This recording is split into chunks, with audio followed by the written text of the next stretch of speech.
Hello guys, welcome to a Cursor AI for Advanced Users course, and in this first lecture we'll talk about doing the advanced configurations that we can do inside the Cursor editor. Okay, so let's go ahead. So what we'll do, we as an engineer, we must have seen the VS Code editor. It is the open source code editor by Microsoft and it is very popular code editor. So Cursor is actually very similar to VS Code. It's actually a fork of VS Code. So basically Cursor team took the VS Code code and basically they did some changes of their AI things on top of VS Code, and Cursor was born from them. Okay, so we'll see that how we can migrate all the settings that we have done in VS Code over the time. Maybe you have themes, maybe you have extensions and color and all those things, and you can just import those settings from VS Code inside the Cursor. We'll also talk about configuring different AI models. We'll talk about the privacy. If it is on, it means that our code cannot be stored inside the Cursor servers, or if the code cannot be stored inside the LLMs as well. Then we'll talk about the performance, and we'll also talk about, very important, the main objective of this video is to talk about we can tailor the AI's behavior using rules. Okay, what is these rules are? These are basically system level instructions to agent and inline edit. Okay, so that's how actually teams in Cursor generally collaborate with each other. What it means is basically there are files where you can write your different conventions, your coding examples, how you write components, what coding styles you are following.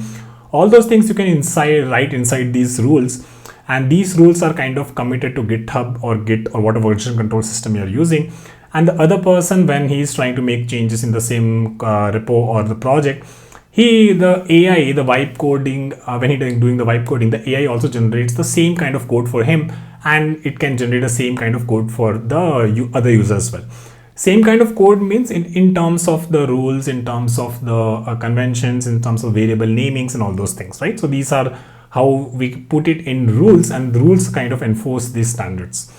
Okay, there are different kind of rules: user rules, project rules, and nested rules. I'll talk about this. And there is a very popular website where it is kind of giving all the rules for different kind of tech stack, for Next.js or for React and different kind of things, right?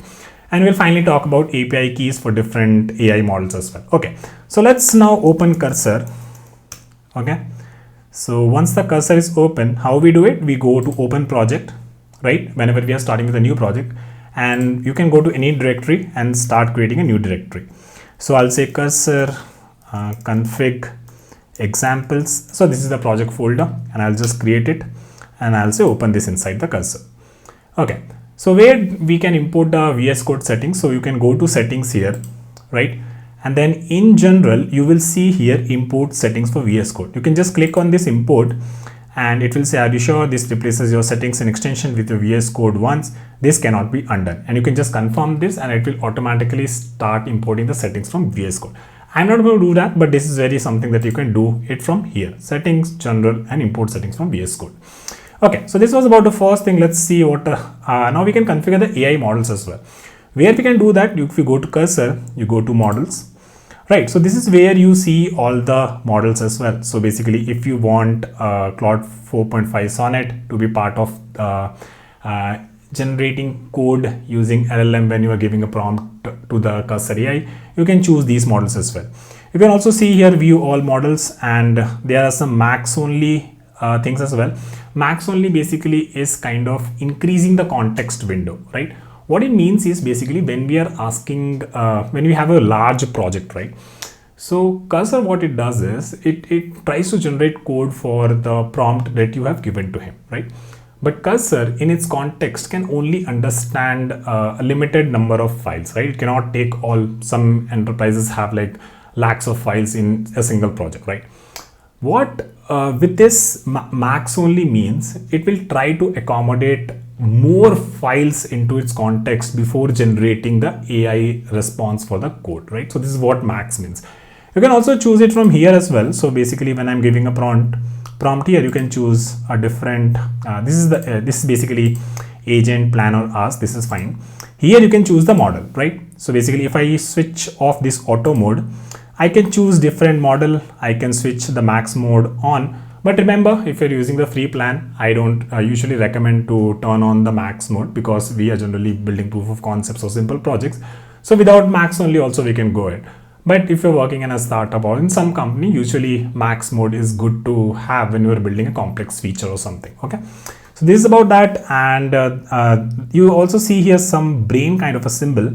This brain kind of a symbol means that these models are really good at reasoning. Okay, so if you're building some big feature or feature that goes through multiple files, in that case try to choose among something that has this brain kind of a thing in front of it. Okay, as an engineer, it's your duty to kind of understand to switch to which model for which task, right? All the time you should not rely on the auto mode, but as you become advanced, you should be able to think about like which models are good at reasoning, which models are good at generating the next hint or small tasks and or doc string and all those things, right?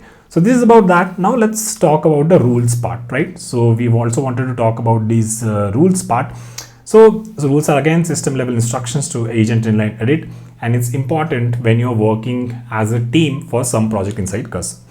Okay, so first we'll talk about the user rules. So let me go back, and here again you can go to, let me collapse the left panel. You can go to settings. Inside settings you will see here rules and memories. So if I go inside this, what I can do is you can see here the user rules. Okay, so here I've already added a rule. Let me delete this rule. Okay, now what I'll do, this is how you should look for you. Okay, now if I add a rule, then I can say, hey, always use single quotes for strings in JavaScript code, right? So what I'm saying is as a user rule is basically what is happening for this editor. Okay, so whatever project you open inside this, it will this rule will be applied first. Okay, all the user rules. So I'll say, yeah, fine. So let me call done here, and then it is saving it once. So the rule is saved now, right? Okay, so what I can do is I can open my left panel. I'll add a file here called as test.js. Okay, now see here. So I'll just switch it to auto only for now, right? I'll say write a function that adds two strings. Okay, and I'll say in at test.js, right? So we can also pass context that this is the file in which I want to write this function. So I'll say, okay, go ahead, and Cursor, what will do, it will write a function in this file which adds two strings. Now important thing here is it will look at those rules, the user rules, right? In user rules we say for strings use only single quotes, right? And this is what we'll do. Let me show you, and we'll say keep. And what we'll say is we'll also say just create an example also. So I'll say also write an example in this file. Okay, so this will write an example. It will show you that add strings with those strings, and it should be in single quotes because this is what we defined in the user rules. Okay, so let's see, it can do that. Yes, and this is what it did, right? The strings are inside the single quotes because this is what we specified in the user rules. Okay, so we'll keep it, fine. And now what I'm going to do is these user rules are for the editor. Now I'm going to talk about the rules which we can do at the project level. This is my project, right? So either you can create here only, maybe like this. For example, it is inside Cursor rules, and inside this whatever file you create, it has the format MDC, right? MD is for markdown format and C is for Cursor. I'm not going to do it like this. I'm going to just remove this, and then what I'm going to do is I'm going to go to the settings again, right?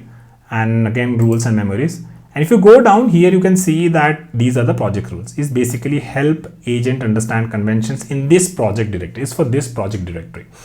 Okay, so I'll add a rule, and I'll name this, let's say conventions, and I'll say enter, and this is the thing it has created for me. Okay, now inside this what I can do, always use double quotes for strings.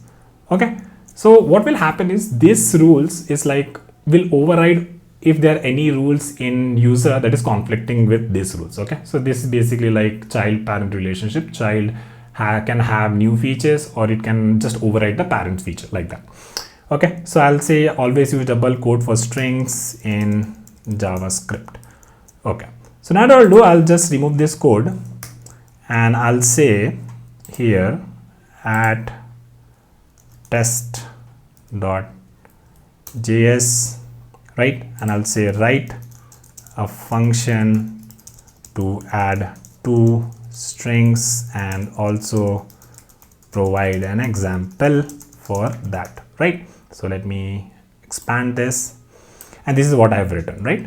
So now what will happen, it will take this rules, this conventions.mdc rule, and based on it will generate inside this. So earlier it had single quote, now it will do the double quotes. And this is how you can enforce these rules with, if you're working with multiple people on a single project and all of you are kind of doing vibe coding, right?